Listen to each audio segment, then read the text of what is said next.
7 children and the Alps, supposedly. Beautiful music, gorgeous music. The Sound of Music is more than just a movie. For a lot of us, it's a cinematic fairy tale, a movie night staple that has this kind of joyful, flawless perfection that you just don't see much anymore. It feels like a blessed film.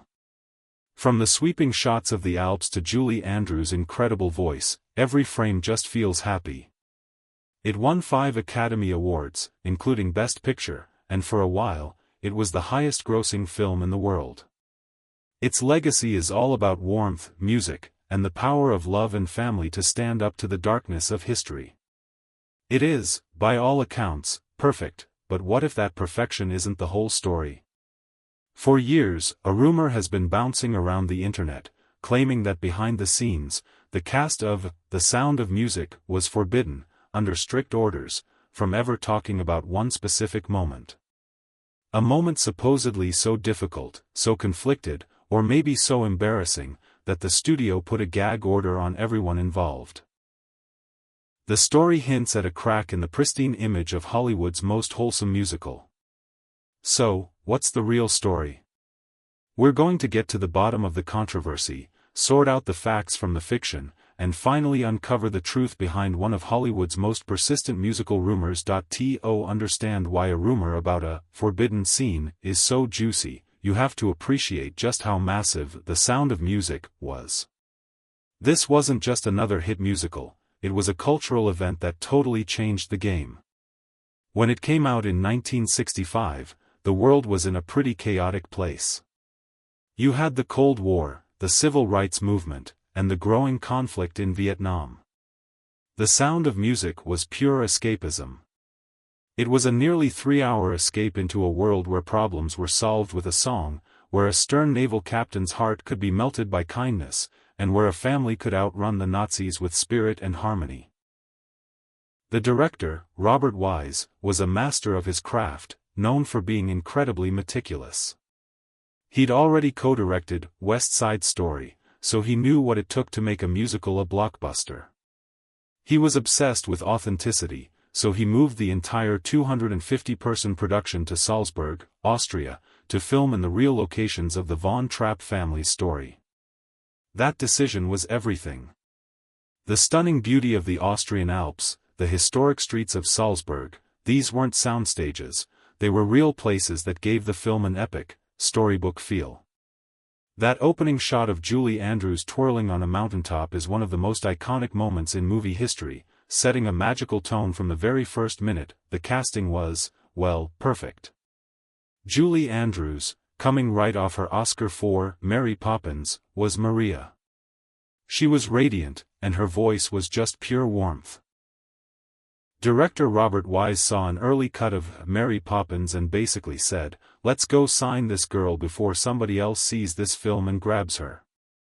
Christopher Plummer, a celebrated Shakespearean actor, gave Captain Von Trapp a much-needed weight and complexity.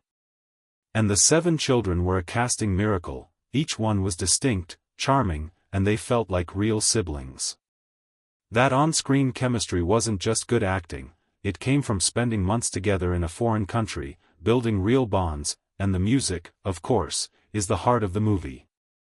It was the last collaboration between Rodgers and Hammerstein, and the score is packed with some of the most famous songs ever written.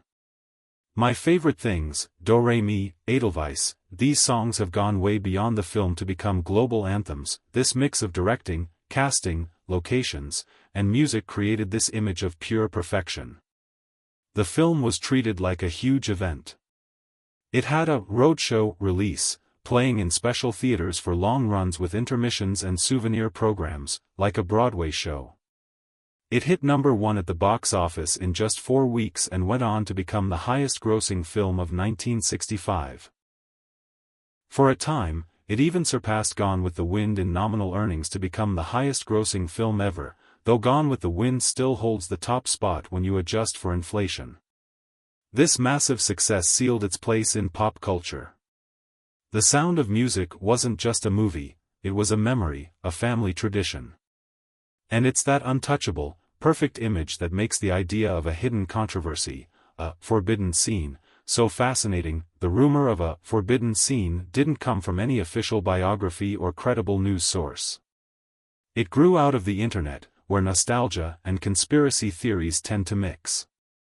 It started as whispers on forums and in comment sections, then became clickbait blog posts and, eventually, viral YouTube and TikTok videos. The headlines are always over the top, designed to grab your attention. The scene the cast was forbidden to talk about, usually with a thumbnail of Julie Andrews looking shocked. These posts tell a pretty compelling story. They claim that while filming one of the movie's most romantic scenes, something went terribly wrong. It wasn't an on-set fight or an accident, but a weird, disruptive noise that kept ruining the takes. The story goes that faulty equipment on the gazebo set for the "something good" number started making a sound that, of all things, resembled flatulence. This supposedly sent Julie Andrews and Christopher Plummer into fits of uncontrollable laughter, ruining take after take. The rumor claims the studio tried to fix the problem but couldn't, so they ended up filming the actors in silhouette to hide their giggling, but the real meat of the myth isn't just the giggling, it's the alleged cover-up. The story insists that 20th Century Fox, desperate to protect the film's wholesome image, issued a gag order. No one was supposed to talk about the gassy gazebo.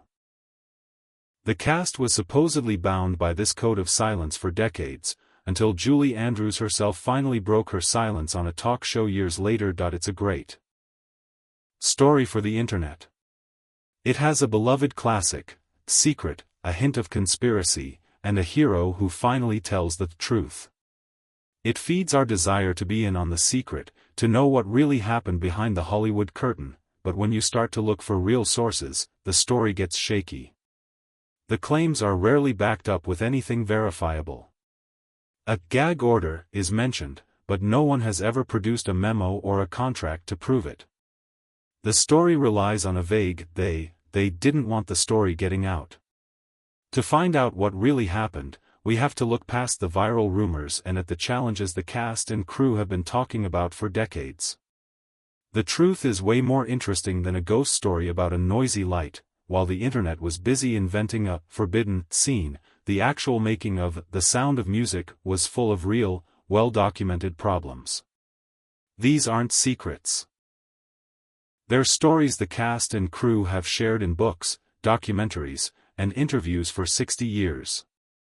They show the grueling effort it takes to make movie magic. Let's look at the real issues that plagued the production. Maybe the most famous scandal was that its leading man couldn't stand the movie. Christopher Plummer, a serious Shakespearean actor, took the role of Captain Von Trapp reluctantly. He thought the character was boring and found the film's sweetness to be suffocating. In his brutally honest memoir, In Spite of Myself, Plummer talks a lot about how miserable he was. He famously called the film The Sound of Mucus, or just S&M. He felt the captain was awful and sentimental and gooey, and said that trying to add any humor to the part was like flogging a dead horse. His unhappiness showed up on set. By his own admission, he was a pampered, arrogant, young bastard. He channeled his misery into his performance but also into his off-screen life. He confessed to drinking heavily and eating so many Austrian pastries that his costumes had to be let out multiple times.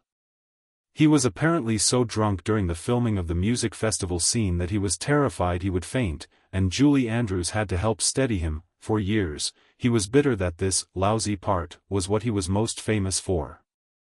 Yet he adored Julie Andrews, and they remained friends for life. The irony is that his resistance to the film's sentimentality is probably what makes his performance so good. His coldness feels real, so his eventual warming up to Maria and the children is incredibly moving. The big secret here was never forbidden, it was broadcast hilariously by the star himself. Director Robert Wise chose to shoot in Salzburg for its authentic beauty. What he couldn't plan for was the worst spring the area had seen in 50 years. The production was constantly rained out. This dragged a planned 6-week shoot into an 11-week marathon. Nicholas Hammond, who played Friedrich, remembered that they had to use huge arc lights to make it look sunny even. When it was pouring rain, the iconic opening scene with Maria on the mountaintop looks joyful and carefree, but it was a nightmare to film. To get those sweeping aerial shots, a helicopter was used, and every time it passed over Julie Andrews, the downdraft from its engines would knock her flat into the grass. She said she was spitting dirt and hay and got pretty angry after being thrown to the ground half a dozen times. What looks like effortless grace was actually a battle against a giant wind machine. Again, this was a story Julie Andrews loved to tell on talk shows, hardly a forbidden topic. Working with 7 kids always comes with challenges.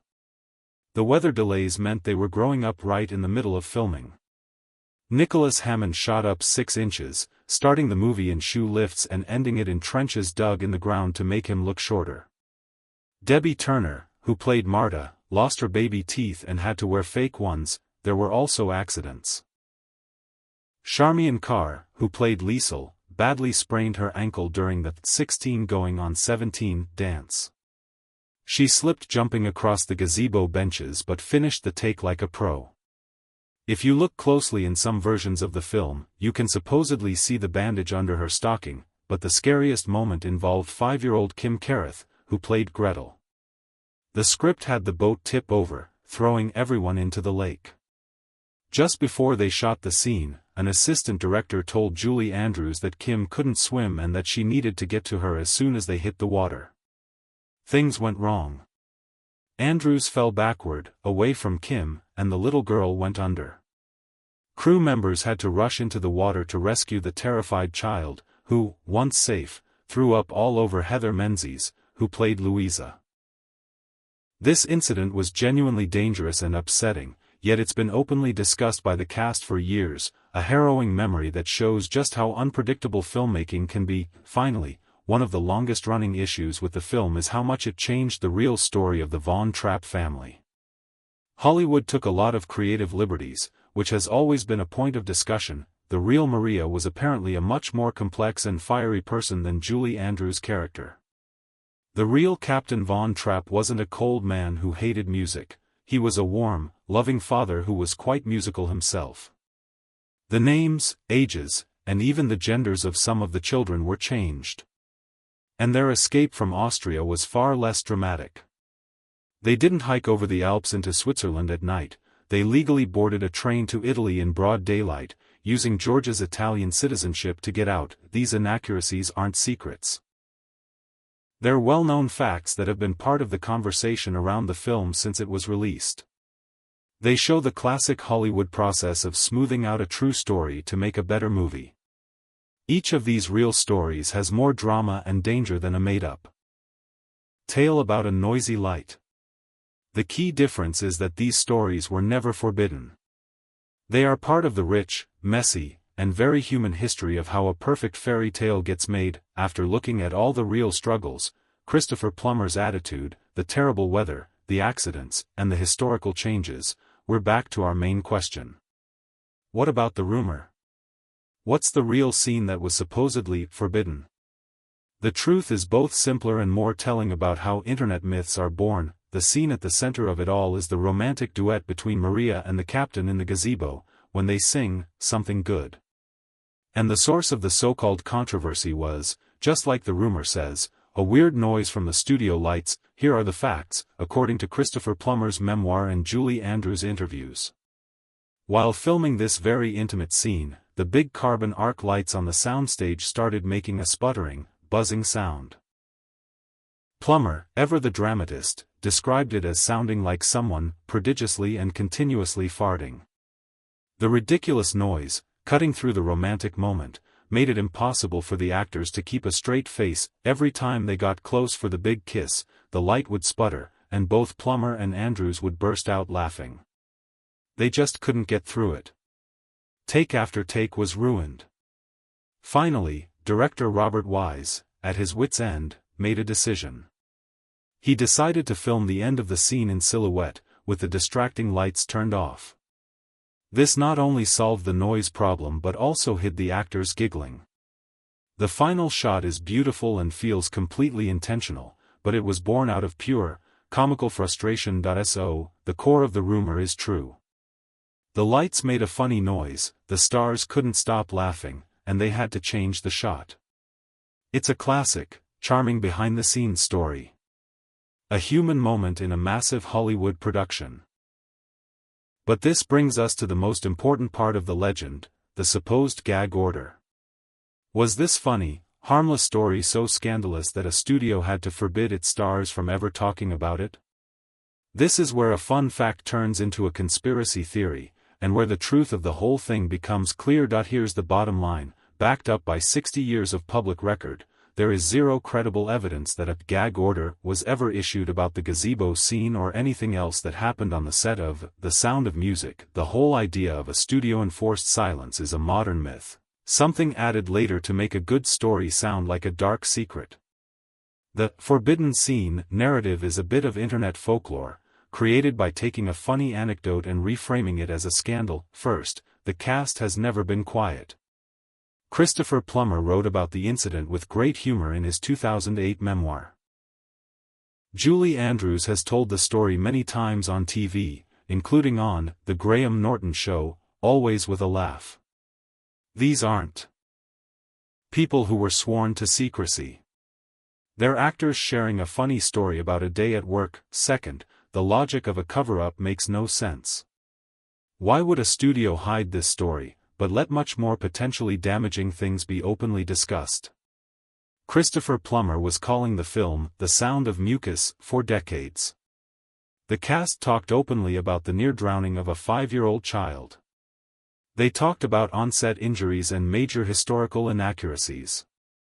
The idea that the studio was fine with stories about real danger and an actor's contempt for the film, but drew the line at a noisy light, just doesn't add up. So why did the myth catch on?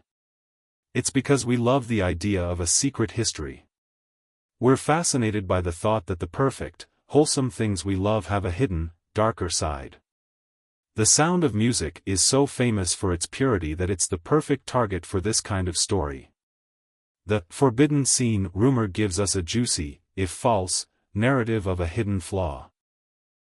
The myth keeps going because, in internet terms, it's just a better story. Actors giggled on set is a cute piece of trivia. Cast forbidden from talking about controversial scene for decades is a conspiracy. In the fight for clicks and shares, the conspiracy always wins. The reality is that the story wasn't forbidden. It just wasn't that big of a deal for many years. It was one funny moment among many during a long shoot. It only became well known when the stars started sharing more candid memories in their later years. The internet then took this charming anecdote and gave it a sinister twist, creating a mystery where there never was one. The journey to uncover this rumor led us to some of the most fascinating real stories from the set. From Christopher Plummer's hilarious hatred of the movie to the genuinely scary moment Kim Carruth almost drowned in the lake. Which of these true behind-the-scenes stories did you find the most surprising? Let us know in the comments below. In the end, the legend of the forbidden scene says more about us than it does about the making of The Sound of Music. It shows our love for secrets, our suspicion of anything that looks too perfect, and the power of the internet to reshape Hollywood history. The irony is that the lack of a real scandal just makes the film's legacy even more impressive. The production wasn't perfect, it was full of challenges, accidents, and personality clashes. But it wasn't built on secrets. The magic of The Sound of Music comes from the resilience of its cast and crew. They fought the rain, dealt with the frustrations, and created something timeless. The laughter in the gazebo wasn't a scandal to be covered up, it was a human moment, a funny memory between friends, and a perfect metaphor for the film itself, finding unexpected joy and light, even when things don't go according to plan. The hills are alive, not with the sound of secrets, but with the sound of hard work, talent, and a little bit of uncontrollable